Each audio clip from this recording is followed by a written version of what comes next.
Mabuhay ang kalayaan! Mabuhay ang demokrasya! Sa yugto na may banta ang demokrasya at kalayaan, balikan natin ang ginawa ng ama ni Bongbong Marcos, ang diktadoryang Marcos Romualdez 1.0 na siyang naglunsad, nag-insa uno.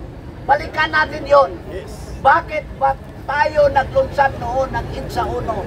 Dahil sa kagawan ng 20 years of Marcos dictatorship. Ngayon, ang Marcos 2.0, tinulungan natin sa pag-akala na iba siya sa kanyang ama. Di ba? Iba siya.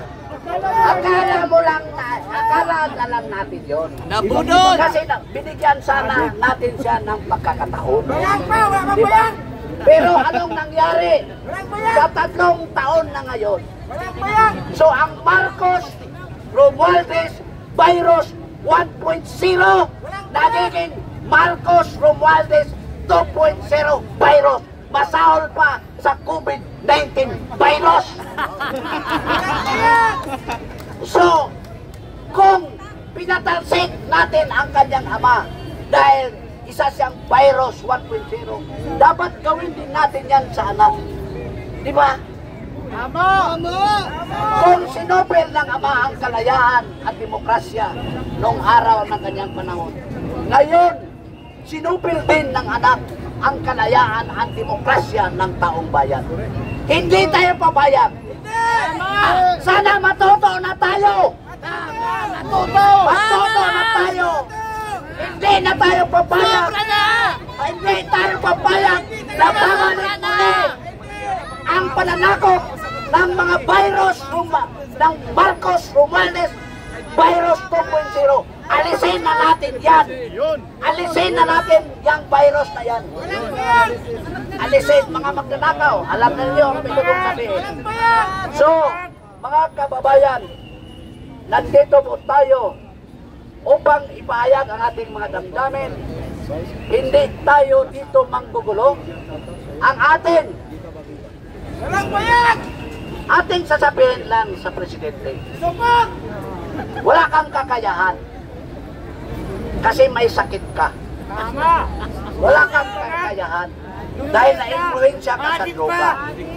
Wala kang kakayahan dahil wala kang nalalaman sa pagsilbi sa taong bayan. Dahil nung ang ama mo ay diktador, ay lakwat zero ka lang. Tinatanggap namin ang aming pagkakamali na tumulong kami kay Inday na ihalal ka.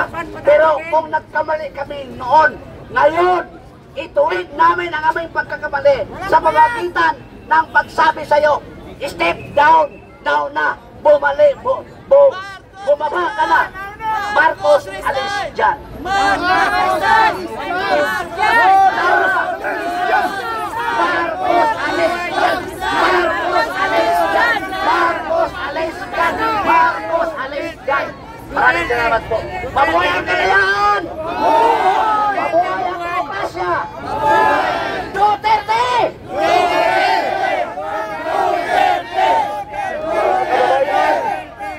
Dumadahin na po mula sa iba't ibang sektor at komunidad sa paligid ng Metro Manila. We would like to update ang mga nanonood po sa atin sa mga media vlogs ngayon, mga kababayan.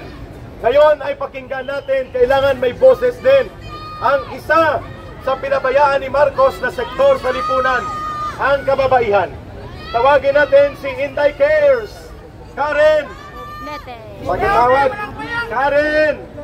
Poblete! Si Brownie, walang bayang! Ayan nyo na muna si Browner. Si Brownie, walang bayang! Pakinggan nyo muna ang ating mga tagapagsalita. Si Ma'am Karen Poblete. Okay, come here, Ma'am Karen. Sa boses ng kababaihang Pilipino, kung bakit nagtipon-tipon dito ang maraming mga matatapang na kababaihan na hindi magpapasakop sa abusadong gobyernong ito. Ma'am Karen Poblete ng Inday Cares. Ma'am. Chika Eric, ano ang masasabi ninyo sa gobyernong ito?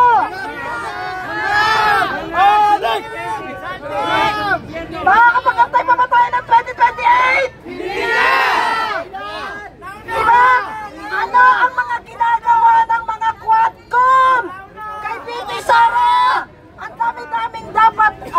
genuine na problema sa bayang ito. Di ba po? Nandito kami, ilang araw na kami, kung saan nandoon si VP Sara, nasa veterans, lahat po kami, talagang mga supporters ni VP Sara, nandito po lahat. Alam ko, nandito ang mga iba't ibang grupo, maraming pong salamat sa mga vloggers, sa mga media, at sa mga kaninang madaling araw na hindi pa po umuwi, hanggang ngayon nandito pa. Yung iba, mag-uuwian pero magbabalikan po sila. Kaya tara na, dito sa EDSA, isigaw na po ninyo ang inyong mga damdamin, ang inyong saloobin dito sa gobyernong ito na ang 20 pesos na bigas ay hindi mangyayari. Dahil ang nagsasalita lang na 20 pesos ang bigas ay bangag. At hindi na tayo magpapabudol sa mga nagluklok, sa mga Marcos. Sino ba ang nagluklok sa mga Marcos? Tayo! Diba? Sino ang pinudol? Diba? Sino ang magpapalayas? Ano ang ginagawa nila sa mga mamayang Pilipino? Katulad ko, ano ang mangyayari sa mga anak natin, sa mga apo natin? Diba? Pag ganito ang gobyerno, kaya nananawagan po kami sa iyo, mahal na Presidente. Minsan na kaming nabudol. Diba? Alam mo, hindi ko alam kung anong Diyos ang meron sa katawan mo. Mahiya ka naman sa apo mo. Mahiya ka naman sa mga anak mo. Ituro mo ang tama sa mga anak mo. Diba? Sa mga kamag-anak mo. Hindi ba sila nahihiya kapag papasok sila sa eskwelahan? Diba? Kinukutsa sila. Maging ikaw, First Lady.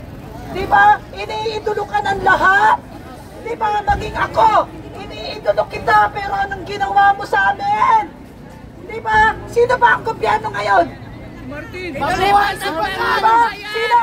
Diba?